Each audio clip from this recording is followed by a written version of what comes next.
It is another Thank God Friday to the start of the weekend, everyone. I am Melissa Enoch here at the FMDQ studios in Lagos. All right, we begin with news now. Ghana has cut its farm gate cocoa price to 41,392 cedis per ton to align with global markets and boost demand after a sharp fall in international prices. Finance Minister Kasiel Atto-Forson said cocoa bud has been directed to repay farmers immediately and will introduce a new financing model using domestic cocoa bonds tied to sales within the crop year. The government also plans to link farm gate prices to global markets and guarantee farmers at least 70% of the free on-board price, while targeting an increase in local cocoa processing to at least 50% by the 2026/2027 season. Meanwhile, Afreximbank and the Central Bank of Egypt have signed a memorandum of understanding to advance the establishment of a Pan-African gold bank in Egypt. The initiative aims to formalize Africa's gold value chains, strengthen central bank reserves, and reduce dependence on foreign refining and trading hubs. Here are excerpts.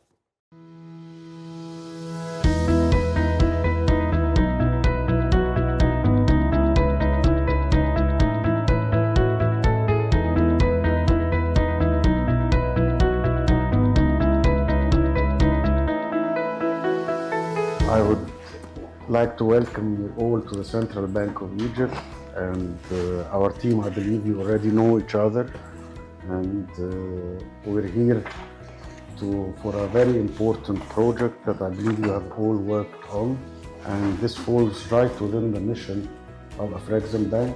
And at the same time, as you might have noticed, that the Central Bank of Egypt here is a very strong believer of Africa, and we have been putting a lot of effort, all of us, through Afreximbank specifically, in order to cooperate and to try to do well for Egypt and for Africa. Meanwhile, South Africa will establish an independent power transmission company, President Cyril Ramaphosa announced, reaffirming the government's plan to unbundle Eskom Holdings Stock Limited.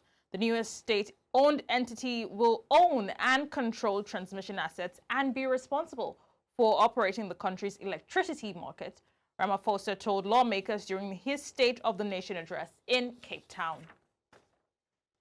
In earnings news, NNPC, Nigeria's state-owned oil company, has reported after-tax profits of 5.76 trillion naira for 2025.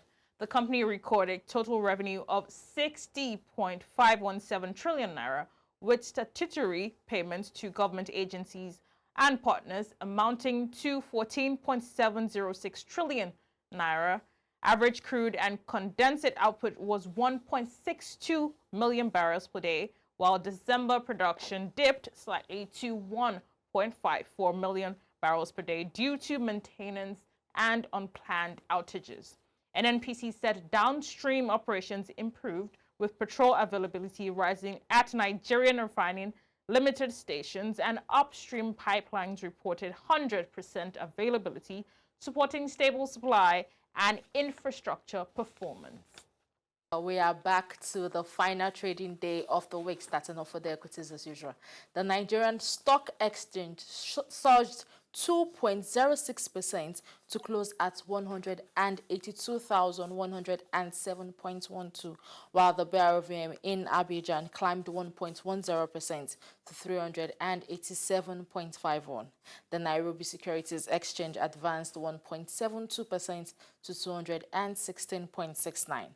In South Africa, the Johannesburg Stock Exchange slipped 1.35%, and in North Africa, Morocco's MASI eased 0.27%. Finally, two metals prices. Gold rose 0.85% to $4,990.40, while copper eased 0.60% to $5.75. Platinum edged down 0.09%, and aluminium slid 3.84% to $3,033.77. Iron ore softened 0.22% to $100.37 as at 12:52 GMT. Grace, thank you very much for those updates and how the markets wrapped up on the last day of the week. And that is it on today's edition of Money Moves. From me and the rest of the team here at the FMDQ studios, we say thank you very much for watching and do have a splendid weekend.